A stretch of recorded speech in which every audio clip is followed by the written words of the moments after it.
Hello अस्सलाम वालेकुम, good morning जनाब। कैसे हैं सब लोग? उम्मीद करती हूँ कि सब लोग ठीक ठाक होंगे। अल्लाह के फजलो करम से मैं भी बिल्कुल ठीक ठाक हूँ। आप लोगों की दुआएं हैं। और आज का दिन जो है ना काफ़ी रेनी डे है। तो जनाब आज जो मैं आपसे डिस्कस करने वाली हूँ वो है अकोमोडेशन से रिलेटेड पार्ट 3 की वीडियो, जिसके बारे में मैंने आपको बताया था कि मैं आपको 3 पार्ट्स में जो है ना इसका बताऊंगी। 2 पार्ट तो जैसे मैंने आपको ऑलरेडी अपलोड कर दिए और होपफुली आप लोगों ने देख भी लोगे, तो अब आप सोच रहे होंगे अब बाकी रह क्या गया जो ये बंदी जो है बताना चाह रही है। तो जनाब जो चीज़ मैं बताना चाह रही हूँ वो काफ़ी ज़्यादा इंपॉर्टेंट है, क्योंकि उसके बारे में मुझे भी पहले नहीं पता था कि ये चीज़ें भी अकोमोडेशन के लिए जो है वो रिक्वायर्ड हो सकती हैं। तो जनाब हम यहाँ तक पहुँच गए थे कि आपको अकोमोडेशन मिल गई, आपने घर देख लिया, आपको घर पसंद आ गया। अब ऐसा ऐसा अब आप ये सोच रहे होंगे कि अब मुझे तो घर पसंद आ गया, अब मैंने सिर्फ इनको ये बताना है कि मुझे घर पसंद आ गया, आप मुझे घर दे दें। तो आपने लेटिंग एजेंट जो भी आपका है, जैसे मेरे होम शोर है लेटिंग एजेंट, तो उनको मैंने कहा कि मुझे घर पसंद आ गया। उन्होंने कहा ठीक है। उन्होंने ये कहा कि आपकी एप्लीकेशन जो है वो हम आगे लैंडलॉर्ड को फॉरवर्ड कर देते हैं। अब उसका क्या मतलब है कि लैंडलॉर्ड को फॉरवर्ड कर देते हैं? उसका मतलब ये है कि मेरे अलावा भी अगर किसी ने ये घर देखा हुआ है, और मेरे अलावा 2 और लोगों ने ये घर देखा हुआ था, तो जिस टाइम पे मैंने मेरा वाला घर देखा था उसकी जो भी रेंटिंग उन्होंने लगाया हुआ था, रेंट मंथली, वो जो इस टाइम मैं दे रही हूँ उससे तकरीबन 20-25 पाउंड कम था। उन्होंने कहा ठीक है, हम आपकी और जो 2 और लोग हैं उन तीनों की एप्लीकेशन हम मंडे को लैंडलॉर्ड को फॉरवर्ड कर देंगे। अब मैं वहां पे परेशान हो गई कि मेरे अलावा 3 लोग और भी हैं, तो जिसका ज्यादा उनको अच्छा लगेगा। मैंने उससे फिर पूछा इस बात का क्या मतलब है। उसने फिर कहा इसका मतलब यह है कि वो आप लोगों के क्रेडेंशियल्स जो है उनको चेक करेंगे, आप लोगों के फाइनेंशियल रेफरेंस और फाइनेंशियल जो भी आपकी क्रेडिट हिस्ट्री है उसको चेक करेंगे, जिसका उनको ज्यादा सूटेबल एप्लीकेशन लगेगी वो उसको वो है फाइनल कर देंगे। ये अगस्त की बात है और मैं आई थी यहाँ पे मई में, तो जून जुलाई अगस्त मुझे यहाँ पे आए हुए अभी सिर्फ 3 महीने हुए थे, तो मेरी क्या ही क्रेडिट हिस्ट्री होगी। तो मैंने उस लड़की से फिर पूछा जो मुझे घर दिखाने के लिए आई थी, मैंने उससे फिर पूछा कि इस तरह से मेरा प्रॉब्लम है, मेरी फैमिली ने आना है, मुझे उनके लिए वीजा चाहिए, मुझे घर का जो है एग्रीमेंट जो है वो एम्बेसी में शो करवाना है कि मेरी अगर फैमिली आती है तो उनके पास रहने की जगह है, तो मुझे एज सुन एज पॉसिबल जो है वो चाहिए। और वैसे भी मेरा हॉस्पिटल की तरफ से जो अकोमोडेशन थी उनके लास्ट जो है वो 2 वीक्स रह गए थे। तो उसने मुझे कहा कि मैंने कहा कोई मतलब मेरा कहने का मतलब तो ये था कि कोई जुगाड़ बताओ कि वो मतलब मुझे एक्सेप्ट कर ले, दूसरी 2 एप्लीकेशंस को ना एक्सेप्ट करे। तो उसने कहा कि समटाइम ऐसा होता है कि अगर जो रेंट लैंडलॉर्ड ने लगाया हुआ ऑनलाइन, तो उससे आप थोड़ा सा इंक्रीज की ऑफर करें कि आप इससे ज़्यादा दे सकती हैं, या फिर आप अगर डिपॉजिट ज़्यादा दे सकती हैं तो, क्योंकि जब आपने घर लेना होता है तो आपको पहले 1 मंथ का डिपॉजिट भी देना पड़ता है। वो डिपॉजिट जो आपने देना है वो आपका लैंडलॉर्ड के पास ही रहेगा, उनके अकाउंट में रहेगा। जब आप घर छोड़ेंगे वो घर की कंडीशन को चेक करेंगे, अगर कोई मुरम्मत होने वाली हुई तो वो आपके पैसों में से कटेगी, या फिर अगर घर की हालत ठीक हुई तो आपको आपका डिपॉजिट जब आप घर छोड़ेंगे तो उस टाइम पे वापस मिल जाएगा। अच्छा चलें जनाब, खैर वापस उस ट्रैक पे आते हैं कि मैंने उसको कहा ठीक है, मैंने कहा ठीक है आप मेरी एप्लीकेशन में ये लिख दें कि मैं जो है उस टाइम पे आई थिंक इन्होंने लगाया हुआ था 670 पाउंड्स, और मैंने इसे कहा कि मैं 700 या 690 तक, मैं इसे 690 तक देने के लिए जो है ना वो एग्री हूँ। तो उसने कहा चलें ठीक है। उसके बाद फिर ये होता है जनाब कि वो आपको ईमेल पे एक लिंक भेजते हैं, एक लिंक के थ्रू एप्लीकेशन आती है। एप्लीकेशन में सब चीज़ें आपने मेंशन करनी होती हैं, आपका जो है या कितने महीने का, 6 माह मिनिमम होता है, लेकिन मोस्टली घर जो है वो लोग 6 माह या साल का कॉन्ट्रैक्ट दे देते हैं। आप ज़्यादा करना चाहे तो उसका फ़ायदा ये होता है कि अब जैसे अगर साल का कॉन्ट्रैक्ट मेरा ख़त्म हो जाएगा तो उसके बाद मुझे दोबारा से लैंडलॉर्ड को कहना पड़ेगा कि मैं अगला 1 साल जो है वो रिन्यू करना चाहती हूँ। अगर मैं रिन्यू करना चाहती हूँ इस घर में, अगर उस पॉइंट पे लैंडलॉर्ड के पास एक अथॉरिटी होगी कि वो चाहे तो वो मुझे कह सकता है कि मैं घर का रेंट जो है 10 पाउंड 20 पाउंड 30 पाउंड बढ़ाना चाहता हूँ, तो फिर मुझे वो चीज़ एक्सेप्ट करनी पड़ेगी। लेकिन अगर मैंने 2 या 3 साल का किया और जितने साल का मेरा कॉन्ट्रैक्ट है उसके अंदर अंदर जो है वो लैंडलॉर्ड जो है वो आपका रेंट नहीं बढ़ा सकता। जब आप एप्लीकेशन अपनी ऑनलाइन सबमिट कर देते हैं लैंडलॉर्ड को, तो फिर लैंडलॉर्ड तकरीबन 2 से 3 दिन लगाता है आपके क्रेडिट चेक करने के लिए। अब क्रेडिट चेक क्या है, एक बंदा जो 3 महीने से यहाँ पे आया हुआ है तो मेरा क्या क्रेडिट चेक होगा। उस टाइम पे मुझे भी एक सैलरी मिली थी और जो मेरे बैंक में आई थी, जो प्रॉपर जिसकी सैलरी स्लिप थी, और दूसरी सैलरी अभी आने वाली थी उन दिनों में जिन दिनों में मैंने अप्लाई किया था, जो सैलरी स्लिप वाली सैलरी थी, पे स्लिप वाली सैलरी थी। तो उन्होंने मुझे कहा कि आप हमें अपने 3 माह की पे स्लिप जो है वो प्रोवाइड करें। मेरे पास तो 3 माह की पे स्लिप नहीं थी। कहा अगर आपके पास 3 माह की पे स्लिप्स नहीं है तो फिर आप हमें अपना कोई फाइनेंशियल रेफरेंस जो है वो दें, कोई ऐसा बंदा जो यूके में ऑलरेडी जो है वो रह रहा है, तकरीबन साल से ज़्यादा उसको रहते हुए हो गया है, वो आपका फाइनेंशियल जो है वो रेफरेंस दे, फिर हम उसकी क्रेडिट हिस्ट्री चेक करेंगे। अब एक बंदा, मुझे इस लॉजिक की बिल्कुल समझ नहीं आई यूके का घर लेते हुए कि एक बंदा जो यूके में आया है, जैसे मैं हूं, तो मुझे यहाँ पे कौन जानता होगा? कोई सब लोग तो ऐसे नहीं होते ना कि जिनकी फैमिली फ्रेंड्स भी यहाँ पे होते हैं। मुझे यहाँ पे कौन जानता होगा? और अगर कोई मुझे जानता भी होगा तो कोई मेरा क्यों फाइनेंशियल रेफरेंस देगा?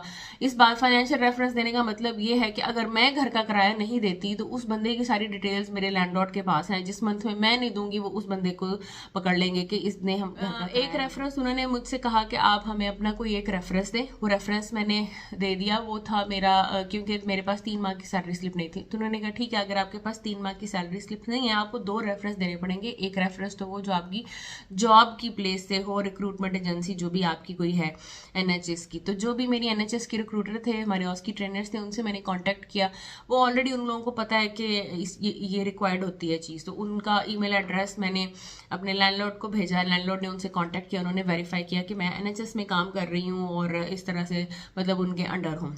एक रेफरेंस वो हो गया। दूसरा उन्होंने फाइनेंशियल गारंटर मांगा, गारंटर उसको बोलते हैं, गारंटर उन्होंने मांगा, तो वो मेरे पास ऐसा काफ़ी लोगों से मैंने कांटेक्ट किया। अब यहाँ पे कुछ इस तरह से होता है कि लोग जो अर्न कर रहे होते हैं ना, बेसिकली अब जो मेरी सैलरी है, मेरी फर्ज करें जैसे मेरी एज ए नर्स मेरी जो भी ईयरली सैलरी है वो डॉक्यूमेंट्स में है कि मैं इतना अर्न कर रही हूँ। कुछ लोग ऐसे होते हैं जैसे दो लोग जॉब कर रहे होते हैं, तो अभी एक बंदे की सैलरी जो है वो गवर्नमेंट के थ्रू आ रही होती है, दूसरे बंदे की सैलरी जो है वो इन हैंड वो कैश रिसीव कर रहा होता है। तो जो बंदा कैश सैलरी रिसीव कर रहा होता है तो वो आपके नेट इनकम में शामिल नहीं हो रही होती। आपको तो पता होता है लेकिन गवर्नमेंट को नहीं पता कि आपकी ये वाला भी जो चीज़ है ये आपकी नेट इनकम में आ रही है। या अगर आपका कोई पर्सनल बिजनेस है, साइड बिजनेस आप कर रहे हैं जो रजिस्टर्ड नहीं है गवर्नमेंट के साथ लेकिन आप कर रहे हैं, तो वो वाली सैलरीज वगैरह, तो जैसे कहने को तो किसी को मैं कहूँगी आप, मेरा की भी लिमिट होती है कि गारंटर की सैलरी कम से कम आपका जो घर का रेंट है उसके 1 साल का रेंट है उसके 3 गुना ज्यादा गारंटर की जो है वो इनकम होनी चाहिए साल की।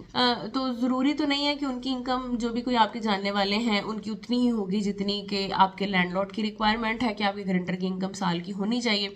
तो इसलिए मैंने 2-3 लोगों से कांटेक्ट किया। मेरे तो ऐसे कोई खास यूके में जानने वाले हैं नहीं है, मेरे क्लास फेलो पाकिस्तान में वो रह चुके हैं, अल्लाह ताला उनको जज़ाए खैर दे। फिर उनके बारे में मेरे जहन में आया, उनसे मैंने पूछा कि आप क्या मेरा जो है फाइनेंशियल गारंटर दे सकते हैं? उन्होंने कहा कोई प्रॉब्लम नहीं है। उन्होंने फिर मेरा फाइनेंशियल गारंटर दिया। फिर उसमें ये होता है कि फिर एक लिंक जो उनका फ़ोन नंबर मैंने कंपनी को दिया, लैंडलॉर्ड को दिया, लैंडलॉर्ड ने कंपनी ने उनको एक लिंक भेजा, फिर उन्होंने लिंक के थ्रू अपनी सारी डिटेल्स, उनकी पे स्लिप्स फिर उन्होंने चेक की पिछले 6 माह की या 3 माह की, उनके बैंक की क्रेडिट हिस्ट्री और सारा कुछ उन्होंने जो है ना वो चेक किया, क्रेडिट पॉइंट जिस तरह भी वो होते हैं। उनका फाइनेंशियल क्रेडिट पास हुआ तो उसके बाद फिर उन्होंने मुझे ईमेल की कि आपका जो है फाइनेंशियल गारंटर का क्रेडिट जो है वो पास है और आपकी एप्लीकेशन जो है वो अप्रूव है। फिर अब तक एक एप्लीकेशन है जिसपे मंथली जो है मैं पेमेंट कर देती हूँ और कोई घर का इशू या कोई चीज़ हो तो वो भी उसी एप्लीकेशन के ऊपर जो है वो आपको रिपोर्ट करनी होती है। अब घर की जितने डॉक्यूमेंट्स हैं वो सारे ऑनलाइन साइन किए हैं। मैं तकरीबन कोई 99 पेजेस थे जिनके ऊपर ऑनलाइन जो है वो सिग्नेचर मैंने किए हैं। मैं उसमें ये होता है कि घर के एक कोने खुदरे की उन्होंने तस्वीरें लेके जो है ना वो की होती हैं कि हमने इस कंडीशन में आपको घर दिया था कि जब आप छोड़ेंगे तो वो फिर घर को जो है ना ऑब्वियसली चेक करेंगे कि किस जगह से जो है ना वो मुरम्मत होने वाली है या हमने खराबी की हुई है। एनीवेज, अगर घर के अंदर जैसे कोई प्रॉब्लम आ जाती है, कोई तो जैसे इस किस्म की प्रॉब्लम है जैसे लाइट्स हैं या वाटर टैप्स हैं या इस तरह की कोई चीज़ है, तो आप लैंडलॉर्ड को कांटेक्ट कर सकते हैं। एनीवेज, इन एनी कंडीशन आप अपनी कंपनी को या लैंडलॉर्ड को कांटेक्ट कर सकते हैं कि हमारे घर का ये प्रॉब्लम है। उसमें फिर वो आपको बताएंगे कि क्या ये प्रॉब्लम जो है वो मतलब सॉल्व होने वाली है या नहीं है। जैसे मैं जब से आई हूँ ना तो एक दफ़ा अचानक से ऐसे हुआ कि घर का जो बॉयलर है ना वो चलना बंद हो गया। अब मेरे टैप्स में पानी जो है वो बिल्कुल ठंडा ही जो है ना आ रहा था, हाथ मुंह धोने के लिए, वॉशरूम यूज़ करने के लिए, नहाने के लिए ठंडा पानी था बिल्कुल। बॉयलर बिल्कुल नहीं चल रहा था और सर्दी थी और घर के हीटर भी नहीं चल रहे थे। तो मैंने फिर उनको ईमेल की एक दिन, मैंने उनको कहा कि इस तरह से बॉयलर नहीं चल रहा तो मुझे मतलब आप बताएं कि मैं क्या करूं। फिर उन्होंने मुझे आंसर किया कि आप इस तरह मतलब ऑफ करें कम्प्लीटली सारे सिस्टम को और फिर सारे सिस्टम को कम्प्लीटली ऑन करें, क्योंकि अगर इंजीनियर को हम भेजते हैं और इस तरह का कोई ऐसा डिफेक्ट नहीं निकलता कि जो कि कोई टेक्निकल या इलेक्ट्रिकल या इस तरह से रिलेटेड कोई मेन मतलब फॉल्ट हो, सिर्फ कोई ऐसा फॉल्ट हुआ कि इस बटन को ऑफ और ऑन करना था, तो फिर आपको इंजीनियर को जो है वो 50 पाउंड देने पड़ेंगे, उसके आने जाने का जो भी उसका खर्चा है या किराया या व्हाट्सएवर, तो वो खर्चा आपको भरना पड़ेगा। तो बेहतर ये है कि आप पहले एक दफ़ा ऑन ऑफ करके जिस तरह से उन्होंने मुझे लिख के गाइड किया ईमेल में उस तरह से करें। अगर नहीं चलता तो फिर आप हमें दोबारा बताएं। खैर फिर उन्होंने जैसे बोला था उसी तरह से मैंने ऑन किया और मैंने ऑफ किया, सारा जो भी सिस्टम ऑफ करके मैंने ऑन किया और वो फिर चल पड़ा। फिर मैंने उनको ईमेल की कि मेरा प्रॉब्लम जो है वो सॉल्व हो गया और मैंने अपना जो इशू रेज किया हुआ था उसको मैंने वहां से रिमूव कर दिया। तो ये इस तरह का जो है ना प्रॉब्लम होता है। फिर एक दफा पूछा हुआ था मुझसे कि घर जो है वो फर्निश्ड होते हैं, अनफर्निश्ड होते हैं या पार्ट फर्निश्ड होते हैं। तो देखिए मैं शुरू में जब आई थी ना तो मैं फर्निश्ड घर ढूंढ रही थी। मैंने शुरू में जब देखा तो मैं कोशिश करती थी फर्निश्ड घर मिले, लेकिन फर्निश्ड घर का प्रॉब्लम ये है, मुझे स्लोली समझ आई कि अगर ये घर मैंने 690 में लिया हुआ, ये अनफर्निश्ड घर था, ये घर मैंने अगर 690 में लिया, अगर यही सेम घर मुझे फर्निश्ड मिलता तो शायद मुझे 790 में या 800 पाउंड में पड़ जाता। अब मैं हर महीने 100 पाउंड उनको एक्स्ट्रा मैंने दे रहे होना था और एट द एंड क्या होना था, जब साल कंप्लीट होना था या मैंने जब भी घर छोड़ना था, अगर कोई फर्नीचर टूटा हुआ है, कुछ क्रैक है या कोई प्रॉब्लम आ गई है, ऑब्वियसली बच्चे हैं मेरे तो बच्चों का आपको पता ही है, फिर तो वो फिर मेरे ऊपर पेनल्टी पड़ जानी थी। अब मैं 12 महीनों में हर महीने 100 पाउंड उनको एक्स्ट्रा दे रही हूँ, तो इसका मतलब है 1200 पाउंड मैं साल में उनको एक्स्ट्रा दूंगी। तो उसी 1200 पाउंड में मैंने घर का ये सारा फर्नीचर जो है ये मैंने खरीद लिया है। लैंडलॉर्ड की तरफ से कुछ भी नहीं है, लेकिन अब मुझे कम से कम ज़हनी सुकून ये है कि अगर कोई चीज़ टूटती है तो वो मेरे खाते की टूटेगी, मुझे इन लोगों को जो है वो नहीं देनी। अगर कोई चीज़ गंदी होती है या ख़राब होती है, बच्चे किसी चीज़ को ख़राब करते हैं, तो मुझे कम से कम इस चीज़ की टेंशन नहीं होगी कि ये लैंडलॉर्ड को हम जवाब दें इस चीज़ के लिए। और बच्चों पर भी बार बार चीखने चिल्लाने की मुझे टेंशन नहीं है कि ये चीज़ को ऐसे यूज़ ना करो, वैसे यूज़ ना करो। अभी ऑलरेडी घर की मतलब ख्याल इतना रखना पड़ता है कि किराए का घर है, रेंटेड घर है, तो ऑब्वियसली आपको चीज़ों को देखना पड़ता है कि साफ रहें, बच्चे हैं साथ, आपको पता है फिर हर चीज़ का ख्याल करना पड़ता है। मेरे बच्चे जो हैं वो अल्हम्दुलिल्लाह शुरू से इस चीज़ के आदी हैं, सऊदीया में भी थे तो घर गंदा नहीं करते थे। और मतलब होता है दीवारों पे गंद मारना या टेबल्स पे, चेयर्स पे या चीज़ें फेंकना दीवारों पे या फर्श पे, तो अल्हम्दुलिल्लाह मेरे बच्चों को शुरू से ऐसा ट्रेंड किया हुआ है, क्योंकि हम सऊदीया में भी रेंटेड घरों में थे तो वहाँ पे भी चीज़ें ये सब देखनी पड़ती हैं। तो यहाँ पे भी इसी तरह के कुछ सीन है। तो इसलिए जनाब घर यहाँ पे, और जो लोग इस चीज़ के लिए परेशान हैं, मैं इस पे इंशाल्लाह ताला एक सेपरेट वीडियो बनाऊंगी कि यहाँ पे आके आप, अगर आप सिंगल आ रहे हैं, अकेले आ रहे हैं, फ़र्ज़ करें जैसे मैं अकेली आई थी, तो घर का सारा फर्नीचर, घर की सारी अरेंजमेंट जो है वो आपने कैसे करनी है। तो बिलीव मी, जिस दिन मुझे घर मिला था, मुझे घर की चाबी मिली थी 31 को और 1 सितंबर को ये सारा फर्नीचर जो है वो मेरे घर में आ गया था, क्योंकि मैं 29 को ही जाके चीज़ें सारी फाइनल करके एक ही जगह से मैं चीज़ों की बुकिंग करवाई थी और वो उन्होंने फिर मेरे घर में भेज दी थी। अब अगर किसी को ये जानना है कि मैंने घर का फर्नीचर कैसे खरीदा था, कहाँ से खरीदा था, कितने प्राइस में खरीदा था, या मैं उस शॉप का आपको विजिट करवाऊँ, तो वो भी मैं आपको करवा सकती हूँ। और परेशान होने की ज़रूरत नहीं है। जब इंसान कुछ सोचता है कहीं पे आने के लिए तो रास्ते अल्लाह ताला खुद ही बना देता है। आपको पाकिस्तान में या सऊदीया में या जहाँ कहीं पे भी आप बैठे हुए हैं, वहाँ बैठ के आपको बिल्कुल भी चीज़ों का अंदाज़ा नहीं होगा कि मैं मतलब जाऊँगी तो चीज़ें कैसे होंगी। तो ये छोटी छोटी चीज़ों को लेके परेशान होना छोड़ दें कि हमारे बच्चे हैं, हम कैसे मैनेज करेंगे, हस्बैंड को जॉब मिलेगी या नहीं मिलेगी। वो फिर आप जब इस काम में पड़ेंगे ना तो फिर अल्लाह ताला इंशाअल्लाह ताला आपके लिए खुद ही जो है ना वो सारे रास्ते जो है वो बना देगा। तो जनाब ये थी आज की छोटी सी वीडियो। छोटी तो नहीं, खैर काफ़ी लंबी होगी मुझे लगता है, लेकिन अभी भी मुझे लगता है कि अकोमोडेशन से रिलेटेड अगर लोगों के जहन में कोई क्वेश्चन है, क्योंकि मैं जब यहाँ पे आने वाली थी मेरे जहन में बहुत से क्वेश्चन होते थे और मैं लोगों से इसी तरह से वीडियोज़ पे जाके पूछा भी करती थी। तो आपके जहन में भी अगर कोई क्वेश्चन हैं तो आप लोग मुझसे कॉमेंट सेक्शन में कॉमेंट्स कर सकते हैं।